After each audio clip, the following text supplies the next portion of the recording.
qu'on a mis en place qui concerne le renouvellement urbain. Mais avant, je crois qu'il est préférable de vous présenter un peu qu'est-ce que c'est que ce qu'on appelle le mouvement HLM en France, qui est quelque chose de bien particulier. Donc là, je vous ai fait un peu une liste de ce que c'est à peu près 830 sociétés HLM dans toute la France, des petites, des grosses. La plus petite doit avoir 50 logements, la plus grosse 150 à 200 000. Il y a 80 à 90 000 salariés, mais c'est très difficile à savoir parce qu'il y a des gens qui rentrent, qui sortent et on ne sait pas trop. On gère 4 300 000 logements locatifs. Sur 4 800 000, sachant qu'il y a une autre structure qui a aussi du patrimoine social, qui sont les sociétés d'économie mixte, et qui ne font pas partie du mouvement. En France, donc, il y a un élément important, il y a 9 300 000 locataires. On en loge donc plus de la moitié. En France, un locataire sur deux est logé par un organisme HLM. Et les organismes HLM, ce n'est pas ce qu'on vous montre à la télé qui représente une petite partie du patrimoine. Il y a bien autre chose. Chaque année, on recouvre 14 milliards d'euros de loyer. C'est une somme relativement conséquente.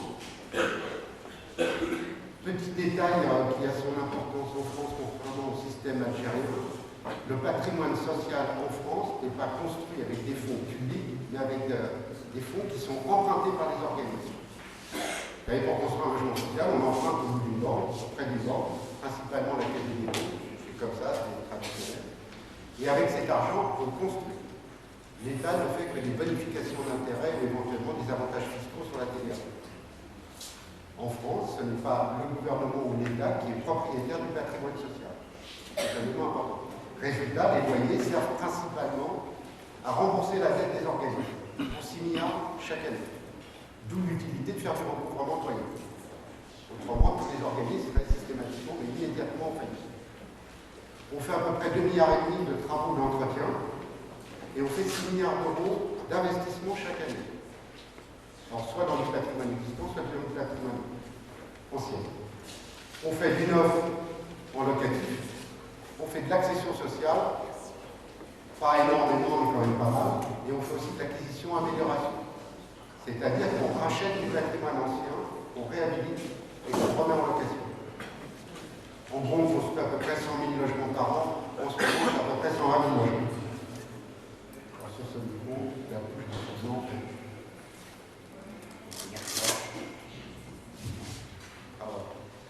Alors, petit détail, parce que je vous parlais de rénovation urbaine, en particulier des deux dispositifs qu'on a mis en place.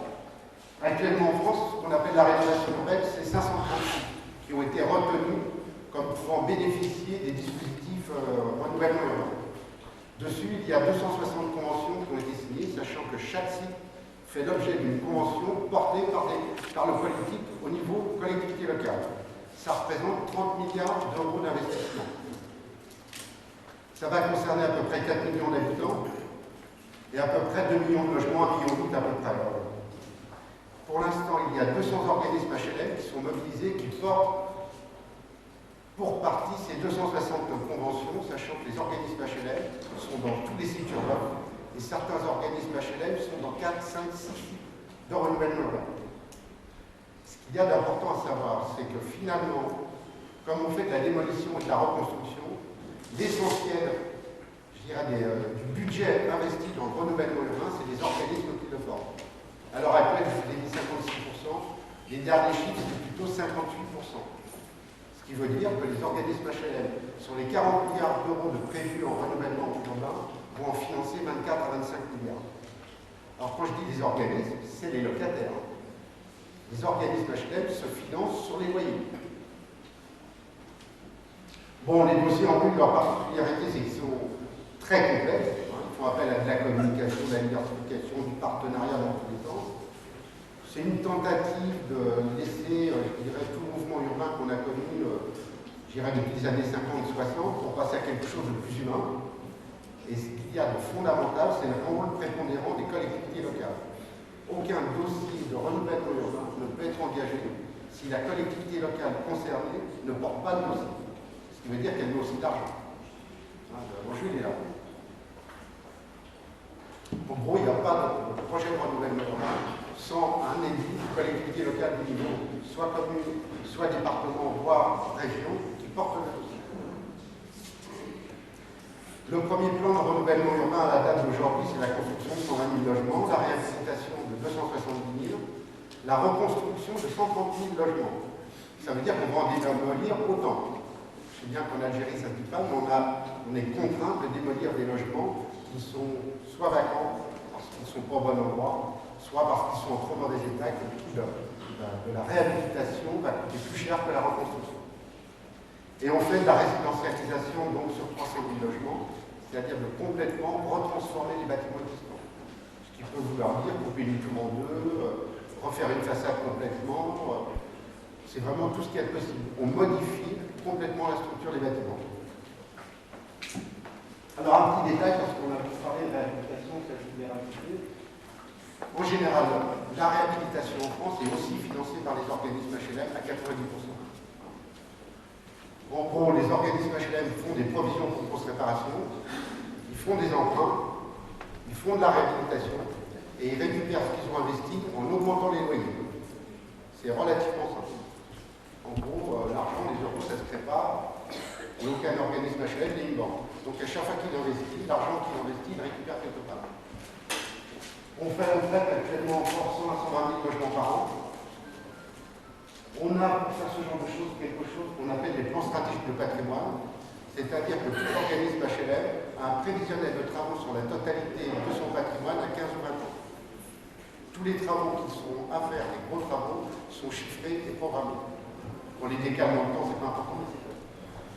À chaque fois qu'on fait une enquête, une réhabilitation, on fait une enquête auprès des habitants. C'est important de le dire parce qu'on n'en a pas parlé. On fait des diagnostics très précis sur le coût prévisionnel avant le démarrage pour pouvoir les budgéter. On fait des réunions avec les habitants, avant, pendant et après, pour négocier les types de travaux avec les habitants.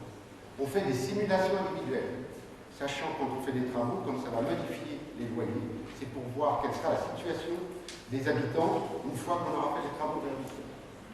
On fait des enquêtes sociales aussi, pour savoir exactement quelle est la situation sociale, et on fait du suivi individualisé. C'est-à-dire qu'on regroupe des gens qu'on appelle des conseillères sociales qui suivent tous les habitants d'une réhabilitation qui pourrait être en difficulté. On fait des propositions, on fait une concertation pour signer une sorte de contrat avec les habitants du bâtiment concerné avant d'engager les gens. Alors, il y a plein de difficultés de gestion parce que les délais sont longs. Et ce qu'acceptent les habitants aujourd'hui, quand on a fini les travaux dans 3 ou 4 ans, ils sont peut-être toujours d'accord. Et on a un problème de plus en plus, c'est que les habitants votent avec leurs pieds, c'est qu'ils déménagent. Donc vous faites des travaux, vous avez réhabilité les logements, parce qu'on intervient dans les logements sur les bâtiments, et quand on a fini, les gens ne sont plus d'accord, et quand ils voient le niveau de loyer, ils s'en vont. Et on n'arrive plus à louer parce que c'est souvent des bâtiments avec des niveaux de loyer très élevés. Ce n'est pas le même loyer partout. Chaque bâtiment HLM a un niveau de loyer en fonction de ce qu'il est, des financements qu'il a eu.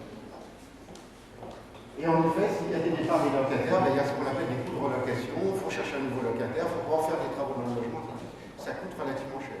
Le départ d'un locataire, c'est 3 000 à 4 000 euros par logement. C'est le coût du départ et de la recherche d'un nouveau locataire. Bon, petit détail. Alors, je reviens rapidement, je ne pourrai pas m'entendre, aux deux dispositifs qu'on a mis en place pour faire du renouvellement urbain. Il y a maintenant 4-5 ans, on s'est dit qu'on va apporter l'essentiel des investissements. C'est des dossiers particulièrement complexes qui vont durer 10 à 15 ans. Et on ne veut surtout pas, comme c'est nous qui les finançons pour l'essentiel, confier la responsabilité du management de ces dossiers à des tiers qu'on ne connaîtrait pas.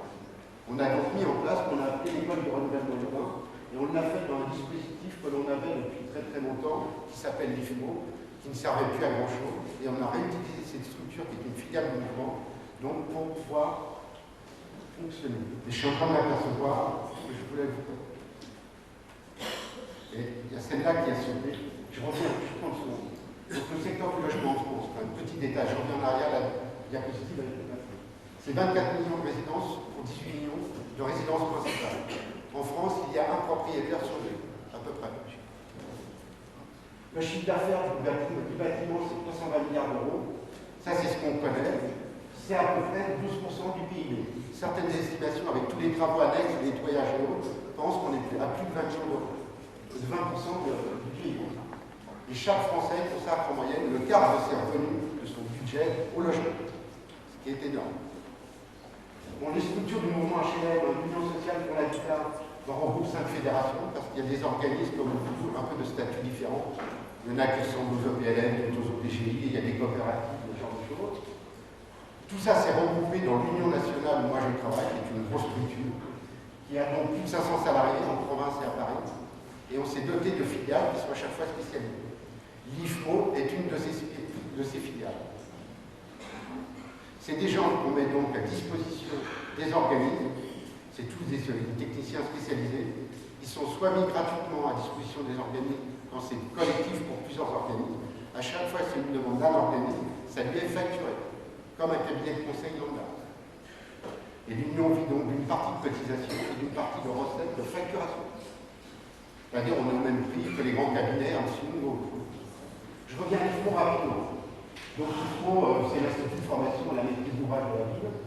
Et donc, quand on a relancé ce dispositif pour la rénovation urbaine, on a décidé donc de monter un dispositif de formation qui est offert donc à tous les acteurs de la ville, qui est construit sur différentes thématiques, sur toutes les thématiques de la ville. Je ne rentrerai pas dans le détail, je vais aborder tout à l'heure rapidement. Et tout ce qui concerne la rénovation urbaine. L'objectif qu'on avait, c'était de former 300 chefs de projet chaque année pour pouvoir se doter d'un corps de spécialistes pouvant porter les projets de rénovation urbaine. Sachant qu'on a 536 et qu'on sait que tous les 2-3 ans, les gens changent de boulot. Donc il faut en former beaucoup. On voulait aussi créer des espaces et de réponse, sachant que la rénovation urbaine va durer 10 à 15 ans, et que déjà Fadela Amara, qui est le ministre de la ville, parle d'un deuxième plan. Donc c'est quelque chose qui va durer longtemps. Pour la petite histoire, quand on a remis en place l'IFMO, c'est arrangé de faire en sorte que l'IFMO soit quelque chose d'un peu paritaire par rapport à tous les intervenants. Et dans le conseil d'administration de l'IFMO, qui est une association d'habitation, on a fait rentrer toutes les structures portant un titre ou un autre la rénovation urbaine. Alors depuis, l'Union sociale pour l'habitat, la Caisse des dépôts qui va être la banque principale, mais l'agence de la rénovation urbaine qui porte et pilote tous les projets, la Fédération des Seines qui n'est pas vraiment avec nous, des représentants d'organismes, souvent des dirigeants, des représentants des collectivités locales, des organisations syndicales, parce que les salariés sont pas concernés, la délégation interministérielle à la ville, qui est la DIV, on l'appelle vulgairement la DIV, la DGUHC, qui est la direction, je dirais, c'est un peu votre direction de gestion immobilière au ministère de l'Habitat, mais on regroupant beaucoup plus de choses. L'agence de la cohésion sociale et de l'égalité des chances, et la Fédération nationale des agences d'urbanisme. Et ce conseil d'administration se réunit 2 fois par an pour valider un petit peu tout ce qui se passe. Donc l'école créée en 2005, des stagiaires qui viennent des organismes HLM pour l'essentiel, mais aussi des collectivités locales et des ministères de l'État. Et l'IFMO a été monté donc, en partenariat avec l'ESSEC pour avoir un dispositif de formation, je dirais, avec une habilitation. Donc c'est des modules qui sont produits animés par des enseignants aussi de l'ESSEC et le remise d'une certification qui n'est pas un diplôme. C'est une certification de chef de projet, mais qui est reconnue par tous les intervenants, donc avec des principes pédagogiques, je dirais, un peu, moi que j'appelle un peu de la pause, donc un enseignement théorique et pratique. Il y a des intervenants qui viennent un peu partout, dans chacun des modules. Il y a toujours, pour chaque session, un animateur fil rouge. Des groupes de 12 à 15 stagiaires, mais bon, à un moment, vu le nombre de demandes, on est monté à 20, ce qui n'est pas spécialement facile. Il y a une évaluation systématique de chaque module, et c'est un dispositif nomade depuis ces années. Quand je dis nomade, ça veut dire qu'on ne le fait plus à Paris uniquement, et qu'on se déplace en région. Parce que beaucoup de gens ne pouvaient pas venir pendant plusieurs jours à Paris. Et donc, à cette année, il y a des dispositifs qui vont se faire à Lyon, à Nantes, un peu partout. Alors, l'évaluation systématique, c'est qu'on n'a aucun état d'âme en fonction des réactions des stagiaires et des besoins à faire évoluer les contenus. Alors, l'offre de formation, c'est 18 modules. Donc, 18 modules qui se produisent 2 à 3 fois par an, qui 2 à 3 jours d'enseignement. L'année dernière, il y a eu, cette année, on a programmé 41 sessions et plus de 100 jours de formation. Je vous détaille rapidement les modules. Donc, il y a des modules de stratégie urbaine, conduite de projet, stratégie économique et stratégie de l'habitat. Pardon? Alors, bon, comme il n'y a pas beaucoup de temps, je ne vais pas passer sur les différents modules. Et l'essentiel, c'est que le module principal est ce qu'on appelle un jeu urbain, la ville en jeu. Pendant une semaine maintenant, mais à l'origine, c'était 7 ou 8 jours, je ne sais plus exactement, tous les stagiaires sont mis en situation de conduire à partir d'un jeu avec de l'informatique, avec pas mal de choses et différents intervenants, tout ce qui peut se passer dans un projet de rénovation urbaine. Ça marche toujours?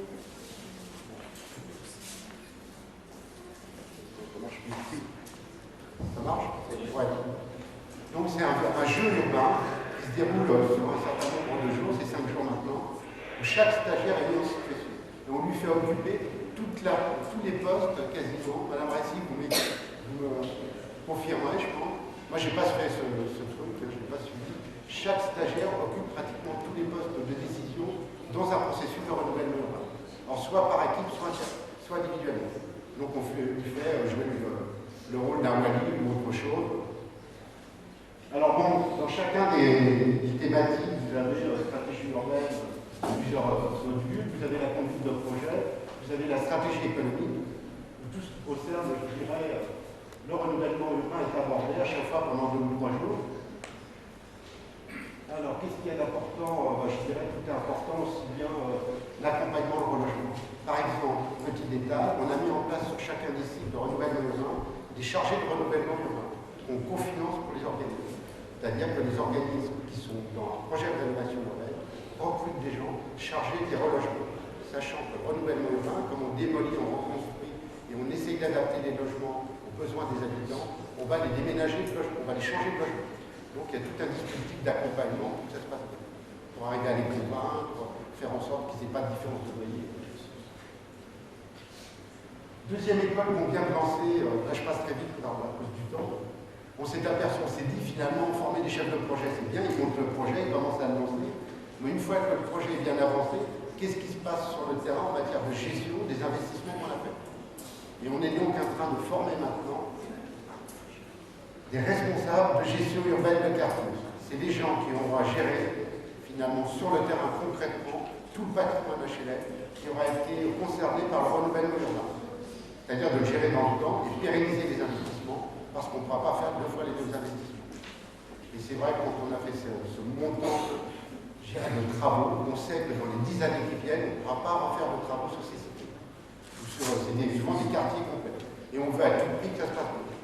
Donc on est en train de former des responsables aussi qui auront à gérer entre 1000 et 5000 logements à certains endroits en fonction des sites de renouvellement. Alors là aussi, on a monté le thème, c'est professionnaliser les gestionnaires de terrain dans leur quotidien, assurer les liens entre investissement et gestion sur le long terme, et puis c'est répondre à toutes les attentes qu'on peut avoir en matière de pérennisation des investissements. C'est pas important. On a rebâti quelque chose qui ressemble un peu à l'autre, c'est 11 modules. Donc, conduite de projet en gestion urbaine, la conduite de projet, c'est la conduite de la gestion au quotidien. Comment faire des travaux d'entretien, trouver des habitants, éviter que les situations se dégradent. Situation pratique et application concrète, on met les gens en situation de gestion. Et puis, quelque chose qui est fondamental dans ce que l'on fait, c'est la communication avec les habitants. Que ce soit dans la rénovation urbaine, dans la réhabilitation ou dans la gestion long terme, on a mis en place des systèmes de concertation avec les habitants qui honnêtement ne marchent pas tout le temps, mais ils sont toujours là, on est toujours en œuvre, et je dirais 1 fois sur 2 ça marche. Alors, donc voilà, on a prévu cette année 31 sessions, 62 jours. Alors, à la fin, je ne détaille pas les modules, je reviens juste un truc, c'est le financement, les gens du financement engagé. Alors, comment mettre en place ces dispositifs? Le mouvement HLM, qui est quand même relativement seul, qui veut réagir très vite, n'attend pas que l'État, l'éducation nationale, n'attend pas ce genre de dispositif. Donc on organise un dispositif de cotisation auprès de tous les organismes, où on réunit certaines sommes, et dans ces sommes, on va chercher de l'argent, qu'on mobilise via la CGRF pour financer ces dispositifs. L'école du renouvellement urbain, qui est la première école, a été financée à hauteur de 700 000 € par le mouvement HLM. On a un petit peu tapé, je dirais, la Caisse des dépôts, l'ANRU, l'Union sociale pour l'habitat qui, sur ses budgets propres, a mis un peu d'argent. Et puis, il y a un peu d'argent qui vient de droite à gauche, à gauche. Le dispositif école de la rénovation urbaine coûte 1 200 000 € chaque année. Sachant qu'il est totalement gratuit pour tous les salariés des organismes HLM.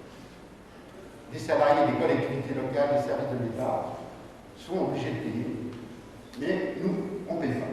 C'est énorme. 2 minutes. Allez. Donc, ce dispositif rentre dans tout dispositif de formation qu'on a. On a aussi un centre de formation, qui s'appelle la FOI, 25 fait des formations ponctuelles qui sont de la formation professionnelle. Il y a deux nouvelles écoles qui sont en train de se mettre en place, c'est l'école de l'action sociale et une autre sur le métier de syndic.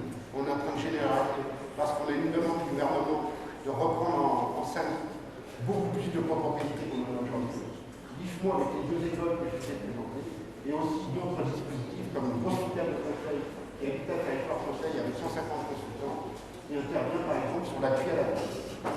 On a les cahiers d'habitat qui sont aussi des dispositifs, des petits référentiels professionnels sur chacun des métiers qu'on a, que ce soit la vente HLM, la gestion de la copropriété, faire de la copropriété aussi de renouvellement urbain.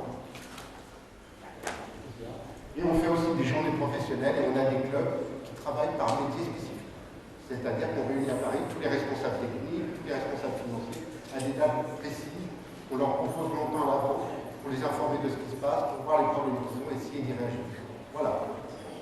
Merci. Je vous remercie.